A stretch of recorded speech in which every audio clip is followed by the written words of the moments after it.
Okay, I'm ready if you're ready. Fellow victims, fellow travelers on that great yellow brick road that leads to the inevitable poppy field of the Sleeping Lion. What was it that the Tin Woodman was suffering for want of? We will give you the brass pigligee with bronze oak leaf palm if you can tell me what it was that the Tin Woodman searched ceaselessly for. And what was it that the Scarecrow was looking for and felt always that he never quite was going to ever get it, really? Huh? Good questions, eh? Forensic, eh? Ha-ha, rhetorical, eh? And it's Monday night. Well, it's Monday night, and the restlessness is observable on all hands. The great itch. I suspect that 150 years from now, 1,000 years from now, when all the returns are in from all the outlying philosophical precincts, they will call our century the time of the great itch. Yes. And they could very well possibly also call it the time of the transcendent showbiz outlook. When it finally, when it was totally produced, it's so sad how many years ago, has it ever occurred to you that many years ago, nothing was produced, it just happened. Just happened, like if a guy was going to jump out of the window, he jumped out of the window. Today, it's generally pretty much of a production. Are you aware of that? I guess after seeing too many naked cities, the man doesn't just die, he dies. The great roll of thunder, and if possible, background music playing. And with the searchlights, spotting music. I'm walking along today. Maybe this is where I got the idea. Maybe, not more of the idea. A little nibbling, a little niggling, a little biting down at the bottom of the psyche there. How's your psyche keeping me, Dad? Yes, we're all in this together. Yes, we're all sitting here in this gigantic sugar lifeboat, bailing away, and the water is lapping over your kneecaps. How's your bailing can, huh? So some guys got bigger bailing cans than others.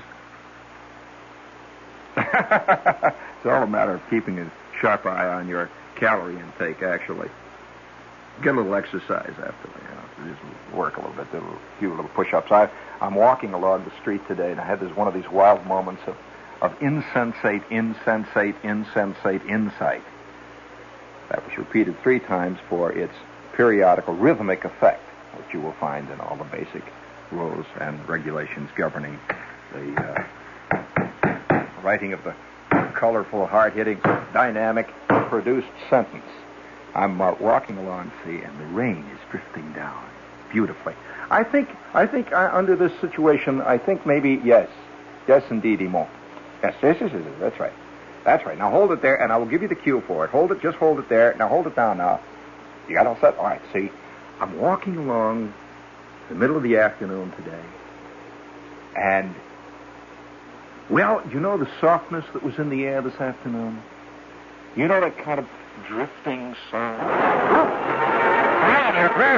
Drifting, man. That's very easy now. Just bring it in. Grab me underneath me. There, that's better. See what production will do? If your life was only produced better, if you could only get Jeannie Rosenthal to write your entrances, if you could get Dmitri Tiomkin to write your mood music as you sweep in for the kill.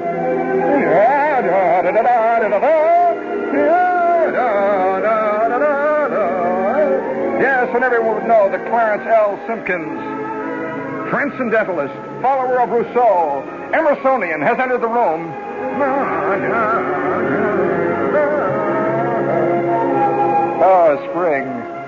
Spring and the lovely, verdant, moving, grasping, all-devouring passions of spring. Life, the earth, the Mother Earth, yes. From whence grew your tiny seed, you itsy-bitsy amphibia.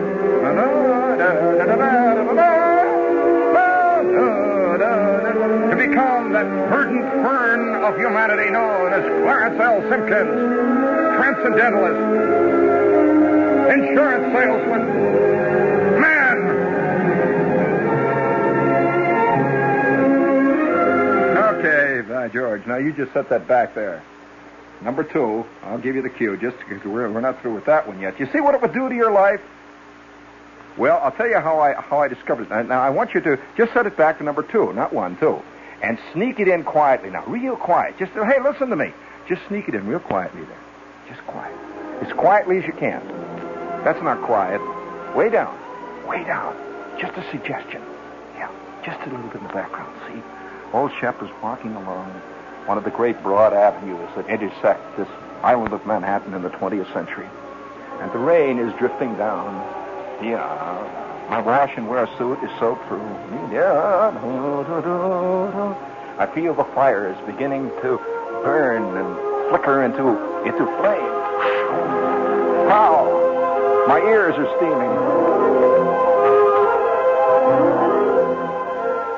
And then suddenly a voice says to me, "The building on your right will be one of the most important buildings in all of America. The building on your right will be the home offices of one of the most important corporations in America. If you will look carefully, you will see the men in the yellow hat off to the left. They are laying conduit cable that will connect this building with all the buildings of great importance all over the Western world. The men in the red hats are getting ready to operate rivet guns, which will install the great steel beams, which will hold this building up to the great forces of eternal driving erosion of the elements. And down to the left, as you look down deeply into the hole, you will see great lead pipes reaching deep and deep and deep and deep and deep into the center. Just bring it up into the end. Well, I'm seeing this building. See, and I look to the left, and there's a voice of a loudspeaker, and it's dripping water, you know.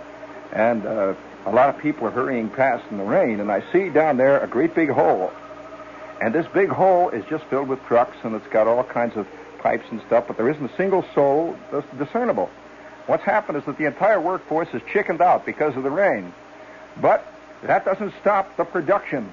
The production goes on and on. I can hear the voice coming out. Hello, friends. This is Tony Curtis.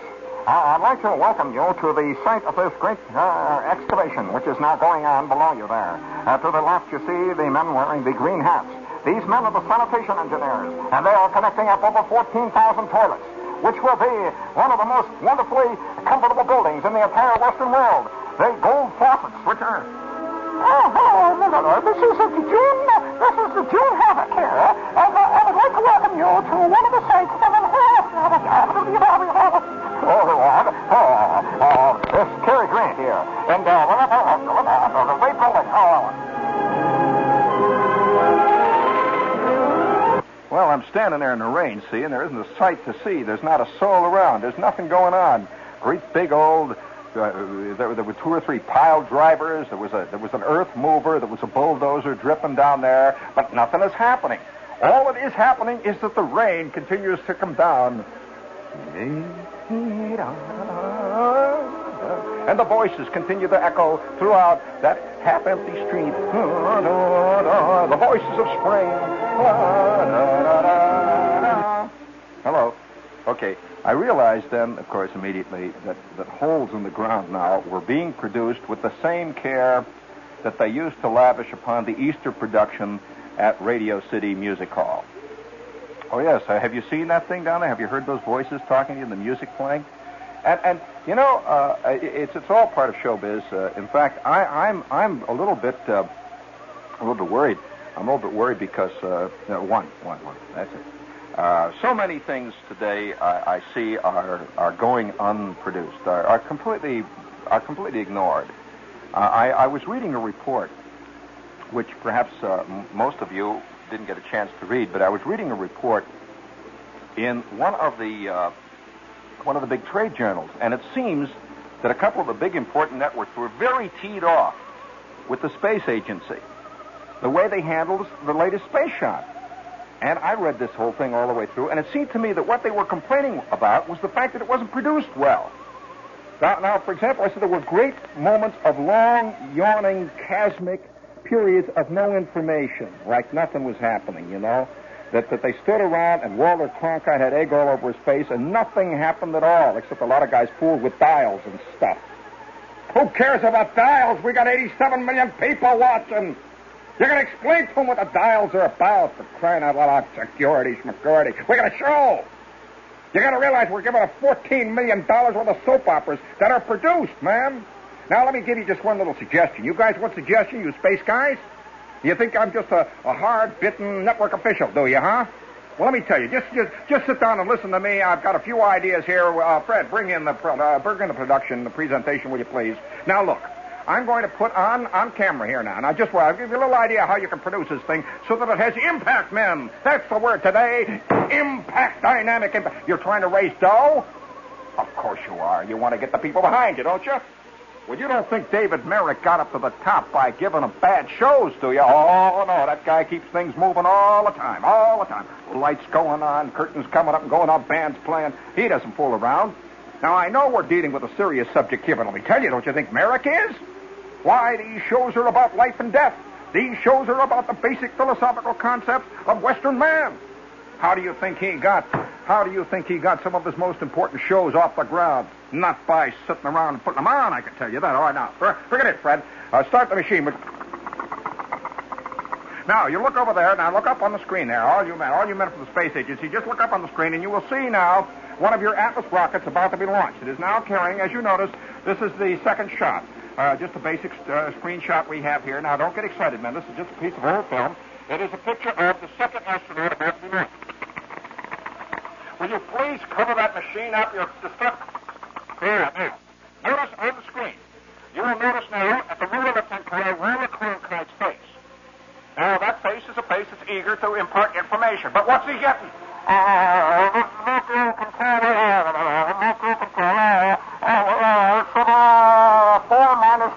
Countdown 3, we are interjecting the decimal, the 17 children, countdown 16. Now, look at that man. There is an honest face that is recognized by all Americans as a face that carries with it integrity, dynamic attitudes towards the world's problems. Why, I'll never forget the look on Walter Cronkite's face when he discussed the Berlin crisis. There was pure emotional dynamism. What's he going to do when all we're getting is, this is Mercury control here, shorty powers here. Now, I would like to give you a suggestion. Reverse the machine, please. All right, now. Our machine is now rethreaded. We now have on the machine, we have the recent shot, which I must say, in spite of its popular acceptance, was badly produced. We could have had this country on its collective ear. And only because there are ladies present am I using the term ear. I have something else in mind. Now, if we could have only produced this shot, we could have been heard around the world. May I say, the shot heard around the world, if I might use a historical phrase. Now, I will give you an example of how the countdown should have been. Instead of that ridiculous hum that we kept getting. What is the matter with your intercom system? Hummed like mad. We got nothing but a hum. Do you know we had a 7 dB over zero hum on that thing? In spite of Walter Cronkite's attempts to talk over it, nothing but a hum. This is Walter Cronkite here now. Ladies and gentlemen, the countdown is about to begin now in the final stages of the countdown. We now switch you to Mercury control.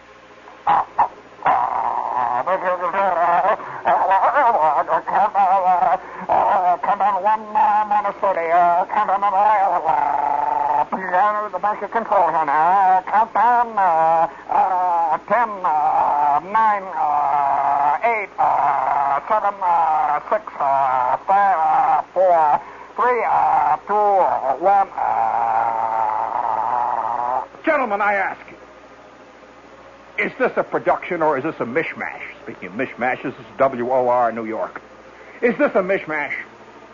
I now give you our alternative production. Imagine, if you will, now. Film ready. Vast rocket poised, ready to go into the very outermost limits of space. Man about to step off into the unknown. Not just man, no. American man. And there we have, up in that tiny capsule, an American. And of the finest sort. Young, hard, flat-bellied, clear-eyed. A man carrying with him the prayers of all of Western civilization.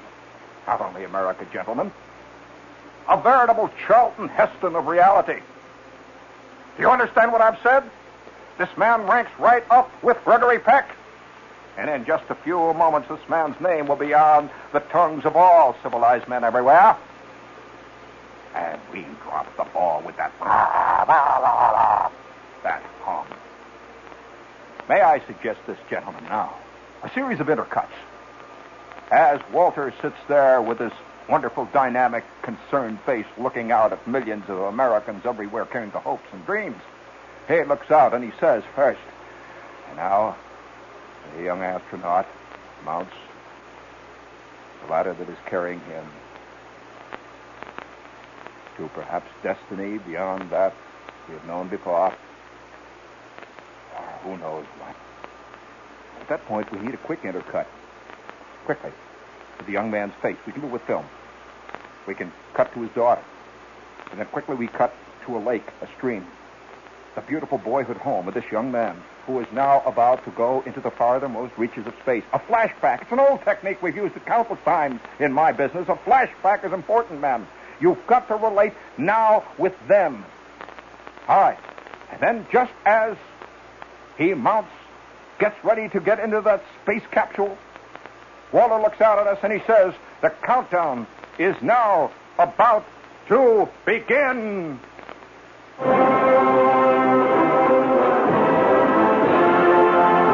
Yes, men. Music swells, carries along with it the hopes and the dreams of all of mankind. Shorty Powers, who's this? We get, well, let's see. How about Richard Burton? And now the countdown. Oh, no, up, music. For God's sakes, don't lose the music now or drop the whole ball. 10, 9, 8, 7, 6, 5, 4, 3, 2, by God, 1. Bring it up. There it goes. Into the heavens. Carries with us the hopes and the dreams of all of mankind. Bon voyage, oh, traveler. Bon voyage. I ask you, men, who could be dry-eyed after that?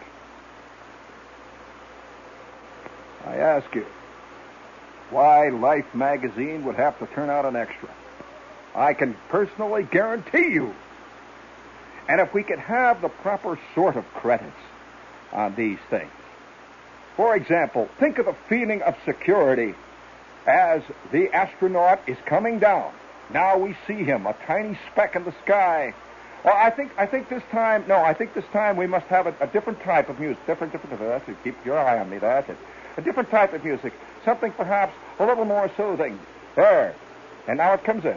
There it comes. Now you'll notice. The machine is going now. Once again, man has triumphed over his environment. Good American man once again brings with him the hopes and the dreams of all of those who suffer and sweat it out at home. This has been a special produced segment of Americans going and marching forward into the far-flung future of the world employment space of 20th century. Music by Dimitri Tiomkin. Direction by Carl Kornfeld. Further production, Otto Prollinger. This has been a 20th Century Fox presentation. And over this we see floating down from the heavens, got it, men? That billowing white parachute. And clinging to it is that tiny capsule carrying a man, by God, a star.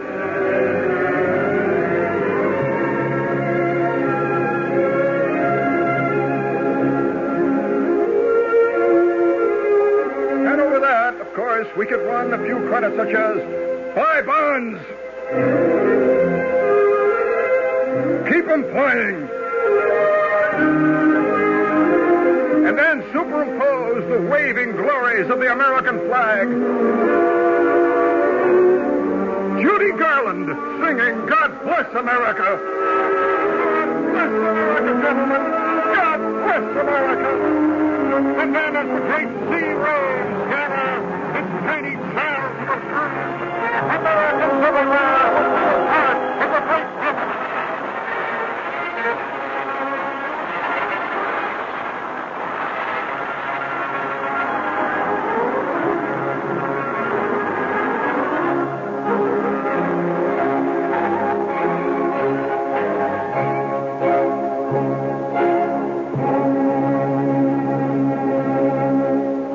Gentlemen, I ask you, is there a man, I'm looking around here at this hardened group of gentlemen, all of whom have been through hell, I know, in this program, have given of your very substance. There isn't a one of you sitting right here around this table that has a dry eye. Now, I can give you other and more interesting, perhaps, variations on that final conclusion. We have worked them up in our production department. For example, as we see, once again, we will pick it up. Once again, we pick it up as the conclusion of this long, hazardous, unbelievably fantastic journey. We pick up that tiny figure coming down out of the firmament. The music comes in quietly behind. Come, music, for crying out loud. That's it. Music comes in behind. And now, our cameras, in cinemascope, sweep over the decks of the vast carrier, plunging in the waters.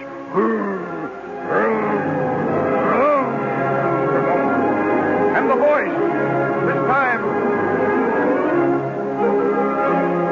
No, you brought the... No, cut it out. No. Set it back further than that. No, you had it too far up there. Just set it right up, almost to the beginning. Oh, hold it now. I'll give you the cue. Hold it now. Even in our production department, ladies and gentlemen, we have our difficulties. But such is the way of creativity.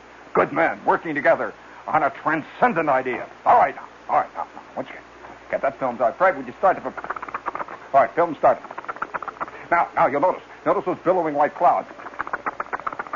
We've shot this in special 140 millimeter fast widescreen 3 panels. Now, in stereo sound, just as we see that tiny white billowing parachute, that tiny white chute, the music sweeps in behind us, and then we draw back.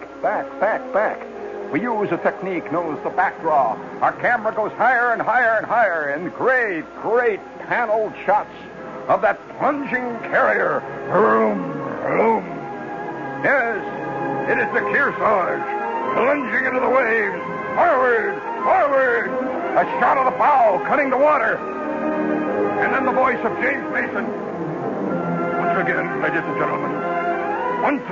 and gentlemen, Americans have triumphed over the terrible forces that lie just beyond the unknown. That tiny figure, that man who carried with us his hopes, his fears, nay, indeed, the passions of all civilized man, is now about to make a landing. A long sight of prayers. The cloud that we bring in billowing waves of Kansas wheat fields. Pray, an adequate serve with the great race. Always keeping that tiny parachute coming down, and then a shot of the rocky coast of Maine. And the rocky coast of Maine to the sun-speckled shores of California. Yes, and then we see those waves, those great Pacific waves rolling in on that golden shore. All of these hopes and all of these dreams of Richmond Joe. Godspeed, oh American. People, Godspeed. This has been James Mission, coming to you in a special transcribed broadcast which brought to you the hopes and the dreams of all of mankind. A special Otto Preminger production. This is 20th Century Fox.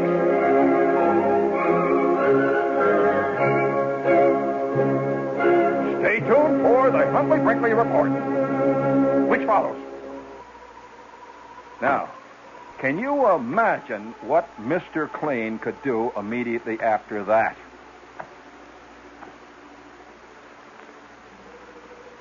So you see, there's a lot of stuff that hasn't even been touched. Did I ever tell you one of the very few times I've ever seen a man who actually produced his life? Well, I'm going to tell you about such a man, and you've heard about it. It's a very interesting experience. I was given an audience to this man. And, I've often wondered how how some guys make it and other guys just sort of flub around. You know, the rest of the world, you just sort of flubs around. You hang around the finjan, you play the banjo, then you talk, you sing and you yell, and you gripe about what's going on. But all the while, there are guys that are doing it, you know, that are really making it. And your gripes and your petty concerns bounce off of them like hail bouncing off on a T-34 tank. Nothing. They don't even hear it. Well, I got an audience with this guy. Now, I must say that if there's nothing else that I value in my life, my experience, is that I have been able to, through the peculiar offices of the position, whatever it is that I've gotten myself into here, all this stuff, is that I've been able to somehow sneak into a lot of places almost as an enemy spy, and usually unbeknownst. Because on occasion, I can put on a suit, you know, and ties and all that stuff, and I go around looking like a person, you know, just like a real person. And almost, I'm looking like a guy that almost could make it, you know, that they could trust. Well, it's a funny bit. I got invited into an audience of this guy, this fantastic, famous man who has practically, you know, are you aware that many movie tycoons really believe that they control the world's passions and emotions, and to some degree in this strange showbiz world, they do, literally do. They really do. It's a sad fact that most people feel very little passion in their real lives. They really get moved at a movie or a play.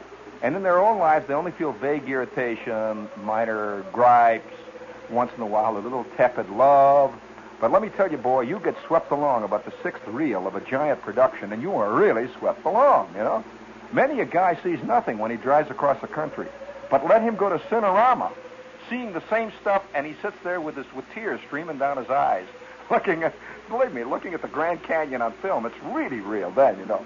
Well, I got this great moment, you see, and they called me. I was going to have an audience. It was about, you know, it's funny, you go through periods in your career, and about 4 or 5 years ago, a lot of guys figured that they could get me into these things. Somehow, I don't know, suddenly I was called. And I was called. I received one day at my answering service this enigmatic call from this giant man. No, it's a giant man. You wouldn't believe it. It's a giant man. And I thought it was a gag, a put down, you know, some kind of gag. So I had a girl here in the mimeograph department cleverly disguise her voice and call up and say she worked for me. So this girl called up, and it was on the level. It really was on the level. This great man wanted to talk to me. So I go down there, I put on my suit and everything. For crying out loud, you know, I'm getting the call. Actually, to be honest with you, many are called, few are chosen. Guess what I was? But I was called. So I go to this guy's office, which is right here in the heart of Manhattan. You always think of these guys living on some hilltop eyrie someplace, you know, with eagles and with wind howling through the Frank Lloyd Wright rafters, you know, and some kind of gothic bells ringing in the back, or chimes, guys hooded like monks walking around carrying tea to the ground. Well, I arrived, you see, at this guy's place. This is right here in Madison Avenue. See, I go up on a regular, ordinary elevator. Well, I get up. Little did I realize that I was about to be euchred. See, I was now about to be in the presence of really somebody great. Well, I walked into the front office, and there's a girl sitting there. Fantastic chick, beautiful chick. And I said, Otto von Kornfeld has called me. And she says, really? And she takes out her book, and she says, oh, yes. You are Mr. Shepard. The way she said it, I mean, yes, you are Mr. Shepard. I said, well, George, right. Yes, I'm Mr. Shepard. One moment. Well, she rose and walked into a door that was sunken into the wall. It was an ivory door and an ivory wall. It had a deep mocha piled carpet, absolutely devoid of any kind of decor. Beautifully antiseptic. May I even say almost monk-like. Simplicity. A statement of truth. The door opened. She walked in. A few seconds later, she says, come. And she beckoned. She said, right down the passageway and turn right at the second doorway. Be quiet. He's thinking. I said, he's what? She says, he's thinking. I'm telling you actually what happened. She says, he's thinking. I said, gee, well, I don't want to interrupt you. Shh, go ahead. He's expecting me. Just be quiet. Well, I walked down a darkened hallway. And it got darker as I went on. sort of lit in a strange way, almost like Fu Manchu would light it from the carpet. Little things coming up, like some green fluorescence, but it's dark. I walked down this darkened hallway, and I came to this door. I passed one that was closed. I came to one that was partially open. It was a little ajar, and it's this black, thick carpet. And I walked up to the carpet, the doorway there, and I reached over and I just shoved it open. And it was a strange moment. It was like I was stepping into a completely black room. I couldn't have been dark, And I pushed the door all the way open, and I walked in and turned to my right, and there, I turned, and there we go, and there,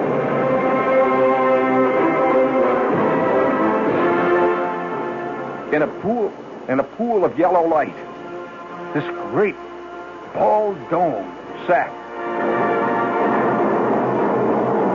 An ebony desk that seemed to fade off into the darkness on either side.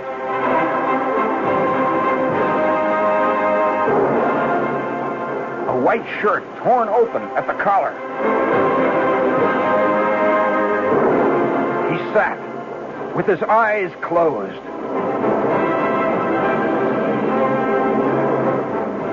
I stood before him, what seemed to be almost a century, when his eyes slowly opened, bright blue.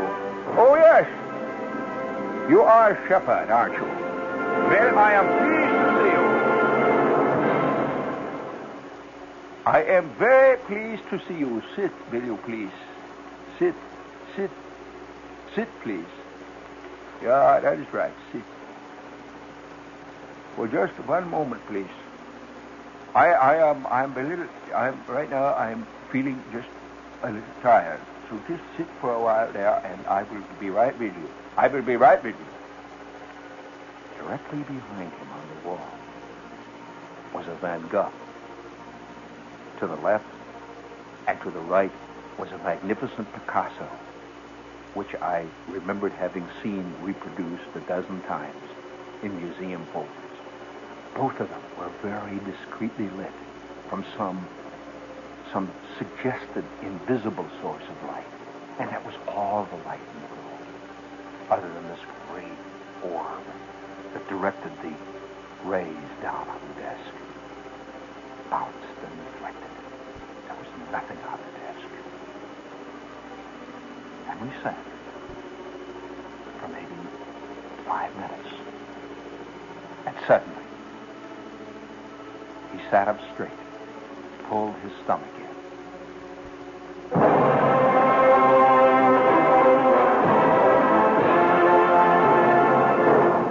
Looked me right in the eye and said, "Oh, yeah, you're a shepherd, are you not?" "Yes." "Well, go now. You will hear from me. Go."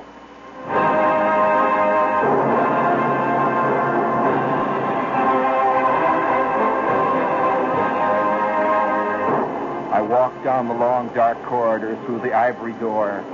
The girl didn't say a word. Out onto Madison Avenue, where it was raining.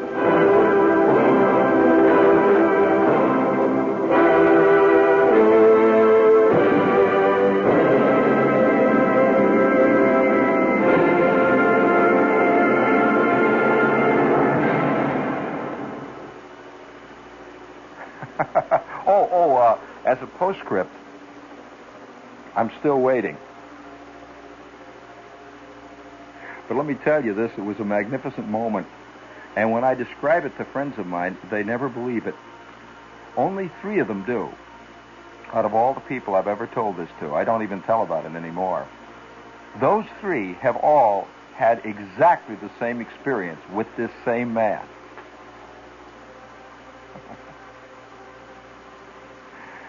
While, once you begin to realize this, once you begin to realize that everything in your life can be produced, you can see where you dropped the ball.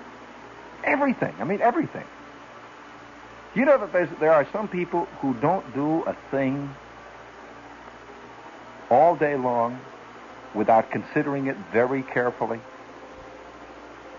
Now, the consideration they give to it is not a philosophical consideration, but a production consideration. How to reach for the salt.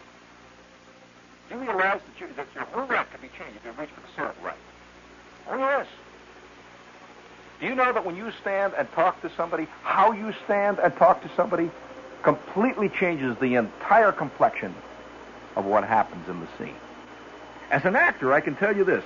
When someone walks across the stage towards you, and instinctively, some people do this without thinking, they vaguely move their body backwards, ever so slightly, a millimeter, just backwards, just a little bit. Instantly, your whole position is weakened. Forget it. So, it's all production. And the other night, I was talking about show business slowly taking over the world. Have you seen this almost incredible plethora of some of the most... for the first time, I'm really bugged by commercials.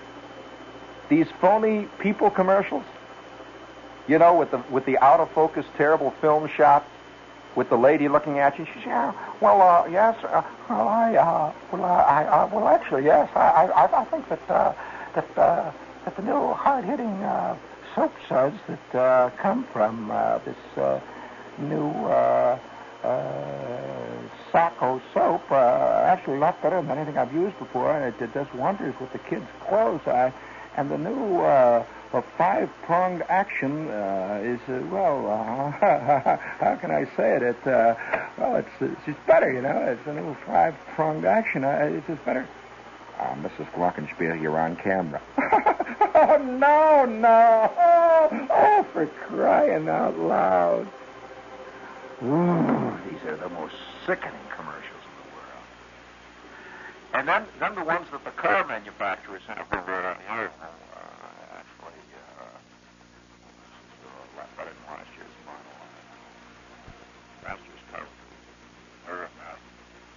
she's much better. New super dyno whoopee torque engine is a lot more. A lot of getaway. It's just the best car I ever drove. It's a good car. It's wonderful. It's a super dyno whoopee drive. It's just wonderful. It's the best car. Well, I find that the new Dynamo 8, it's a lot more comfortable than the other cars I've driven. It somehow gives me a sense of real control. For the first time, I really control the car, and it's just better all the way. Well, now, I say that the new Super Dyno 8, it's just a heck of a lot better car, actually. That's all. It's just a much prettier car than all the rest of mine. I just think it's a good-looking car, and, I find I get better gas mileage, and I'm just a very happy car owner. I'm glad I bought the car. That's wonderful. Yes, you've been hearing real folks talk about the new Sacco Dynamo 8. The new Sacco Dynamo 8 can be seen at your dealer, where you'll hear folks saying, it's the best car I ever drove. Actually, the best car I ever drove. It's much better than any car I ever drove.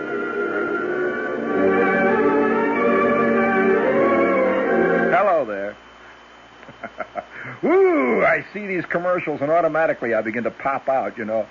Oh, and have you noticed that almost invariably, the real giveaway, of course, is that the ad agencies cannot help. They're knocking themselves out, to produce things that look like real people. They can't help but using unreal phrases. For example, they have to get their copy in, no matter who they get on there. So you'll have these women saying things like no woman would ever say in her real life. Well, no, the new improved whoopee is the new improved whoopee, right out of an ad, right out of a copywriter's nutty brain. The new improved whoopee. Now, they just can't get it out of their skull. So listen carefully to these so-called real-life commercials, and you will find invariably that every one of the people will touch on an advertising phrase that they use in their non-real-life commercials. They're frank out-and-out commercials. Like, for example, the new improved 5-point Psycho Dyno Drive, I find, gives me, it just gives me an easier ride. That's all. It's not for a much better car than a Psycho 5-point dyno drive. Actually, improved cars. They're always tipping the hand, you see, tipping the mitt by the use of a phrase or two, which invariably shows that there's been a little... Some guy with a new electric typewriter has been batting it out. And I could just see the wires because I've been so close to so many TV commercials where they've been produced and watched them done. I can see the wires going between wherever this glop is made, or wherever the clunker that they're driving around is made, and the ad agency. Well, Mr. Brundage says he doesn't care. The idea of a real-life commercial is very good, CG. He likes the idea of real people appearing on the screen. It's true. He likes the idea, but actually, CG, you got to remember we have certain copy points we're trying to sell. We're trying to sell the Super 5-point dyno tension drive. Now, we've got to remember that. Now, I don't care how you work it in. CG. Mr. Brundage says you got to have it in. And remember, don't forget that it's the new improved Super Dyno 5-point drive. Now, you got to work it in. Look, I know you're going to use real people, but you can get real people to say these things, can't you? Instead of standing around and hemming and hawing. Now, that batch of film you sent the other day with all those women going, what's this? So the real-life people will adult. And furthermore, Mr. Brundage says you got to get the copy points in. Now, I don't want to be a son of a gun here. I don't want to be the villain in this piece. I don't want anybody to say I don't want anyone to say that I'm the hard guy in the case, but Brundage says. Look, I talked to Brundage about real people. Brundage says real people do say no improved 5-point dyno tension drive. His wife said it the other day. Now, look, CG, there are a lot of agencies along the street. All right, okay. Now, I don't want... Just don't make me the villain. All right. Don't make... And no more dull film. And listen. Well, that's all right. I don't want to bring what Brundage said about that fat one you had in there. I don't care if it was your sister-in-law. He said she had a funny look in the eye. She was what? Now, look, CG. One more. I know you're a funny man, but don't make me a villain. Good. We'll wait for the film. All right, see. Remember, real people now, and don't forget the copy points.